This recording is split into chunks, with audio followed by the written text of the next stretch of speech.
एक राजा के 3 प्रश्न। पहला प्रश्न, सबसे बड़ा दलदल कहाँ है? दूसरा प्रश्न, सबसे बड़ा शत्रु कौन है? तीसरा प्रश्न, सबसे सुंदर स्त्री कौन है?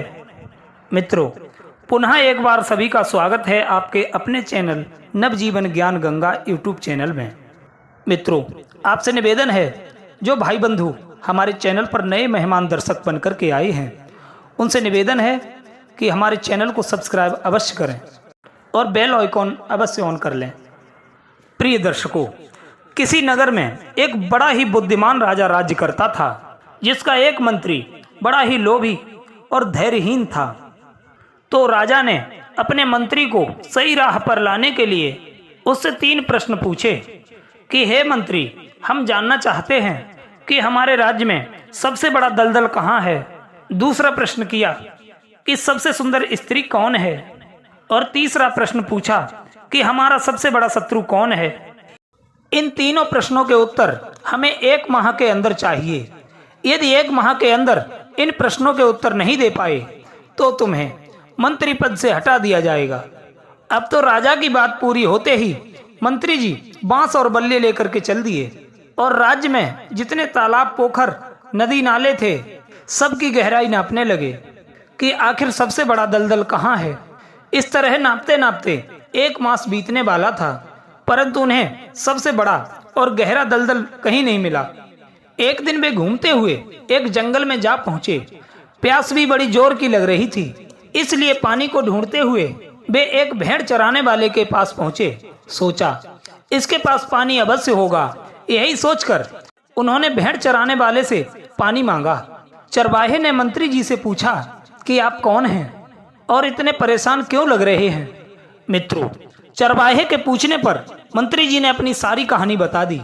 भेड़ चराने वाला कहने लगा कि आप चिंता ना करें, तुम्हारे तीनों सवालों का जवाब मेरे पास है। सज्जनों, उस चरवाहे की बात सुनकर मंत्री जी को थोड़ी तसल्ली बंधी। चरवाहा कहने लगा, मंत्री जी, क्या आप जानते हो क्या आप अतिशीघ्र राजा बनने वाले हैं? क्योंकि मेरे पास पारस मणि है और आप उस पारस मणि की सहायता से बहुत बड़े धनवान बन जाएंगे और उस धन से आप राजा के सिपाहियों को अपनी ओर कर लेना। फिर क्या, राजा का वध करके राज सिंहासन हासिल कर लेना। मित्रों, चरवाहे की ऐसी बातें सुनकर मंत्री के मन में लोभ आ गया। मंत्री कहने लगे, भैया पहले तुम मुझे पानी पिला दो, प्यास से दम निकला जा रहा है। चरवाहा कहने लगा, मंत्री जी, पानी तो मेरे पास नहीं है, किंतु दूध है, तुम इसे पीकर अपनी जान बचा सकते हो। मित्रों, अब तो मंत्री जी की खुशी का ठिकाना नहीं रहा। मंत्री जी बोले, लाओ, अतिशीघ्र दूध ही मुझे लाओ। चरवाहा कहने लगा, मंत्री जी, मेरे पास सिर्फ 1 ही लोटा है, मैं इसमें दूध दूंगा और पहले दूध मैं पीऊंगा, बचेगा सो आप पी लेना। सुनते ही मंत्री जी का खून खौल उठा। कहने लगा, रे दुष्ट आदमी, तू मुझे झूठा दूध पिलाना चाहता है। नाराज होकर के मंत्री जी वहां से आगे के लिए चल दिए। फिर थोड़ी दूर आगे जाकर उन्होंने सोचा, चलो कोई बात नहीं है, वैसे भी यहाँ कौन देख रहा है, इतना बड़ा राज्य हाथ से निकल जाएगा, ऐसे मौके रोज रोज कहाँ आते हैं। यही सोचकर मंत्री जी फिर वापस लौट आए और बोले, लाओ भाई, अपना झूठा ही दूध लाओ, पर किसी से कहना मत कि मैंने तुम्हारा झूठा दूध पिया था। चरवाहा कहने लगा, मंत्री जी, मुझे लगता है आपने मेरी पूरी बात नहीं सुनी।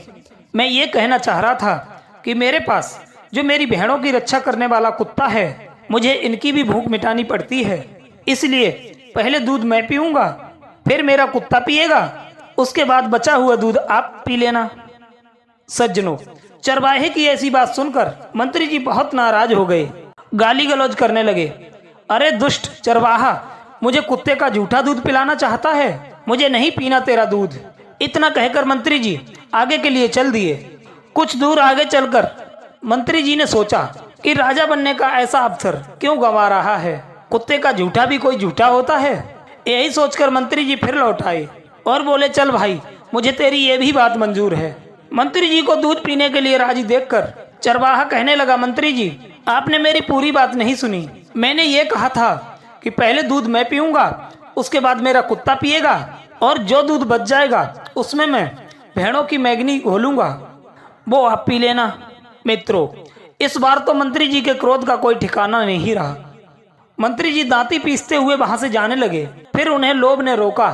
अरे मूर्ख, क्यों छोटी सी बात पर राज्य को खो रहा है? यहाँ घटने वाली बात को कौन देख रहा है? राजा बनते ही सबसे पहले इस चरवाहे को मारकर इससे बदला लेना, फिर ये भेद कभी नहीं खुलेगा। मित्रों, ऐसा विचार करने के बाद मंत्री जी वापस लौट आए और चरवाहे से बोले, चल भाई, मुझे तेरी ये भी शर्त मंजूर है। अब तो चरवाहे ने बिना विलंब करते हुए दूध दूहा। पहले स्वयं पिया, फिर कुत्ते को पिलाया और उसके बाद भेड़ों की मैगनी घोलकर लोटा मंत्री जी को दे दिया। अब तो मंत्री जी ने जैसे ही लोटा लेके दूध पीने के लिए अपनी मुंह की ओर बढ़ाया, चरवाहे ने तुरंत लोटे में हाथ मारकर दूध को गिरा दिया। मंत्री जी बोले, क्यों भाई, अब क्या रह गया? चरवाहा कहने लगा, साहब, मेरी दुष्टता को माफ करना। मैं तो आपके प्रश्नों का उत्तर दे रहा था। आपके पहले प्रश्न का उत्तर है कि सबसे बड़ा दलदल ये लोभ ही तो है। जो लोभ के बसीभूत होकर आप इतना घृणित निंदनीय काम करने के लिए राजी हो गए। तुमको राज्य पाने का लालच था, इसलिए तुम राजा का वध करने के लिए तैयार हो गए। इसलिए राजा के सबसे बड़े शत्रु आप हो, जो लोभ बस अपने राजा को मारने जा रहे थे। तुम्हारे तीसरे प्रश्न का उत्तर है, ये माया ही सबसे सुंदर स्त्री है, जिस पर हर एक व्यक्ति रीझ जाता है, जिसे पाने के लिए व्यक्ति अच्छे बुरे का विचार तक भूल जाता है। रही बात पारसमणि की, यदि मेरे पास पारसमणि होती तो मैं खुद ही राजा नहीं बन जाता, जंगल में भेड़ क्यों चराता। उस चरवाहे की बातों से मंत्री जी बहुत संतुष्ट हुए और उन्होंने आकर राजा को सारे प्रश्नों के जवाब दे दिए। मित्रों, ये कहानी आपको कैसी लगी? आप हमें कमेंट बॉक्स में अवश्य बताना। आप सभी का बहुत बहुत धन्यवाद। मिलते हैं किसी नई ज्ञान चर्चा के साथ। जय श्री कृष्णा।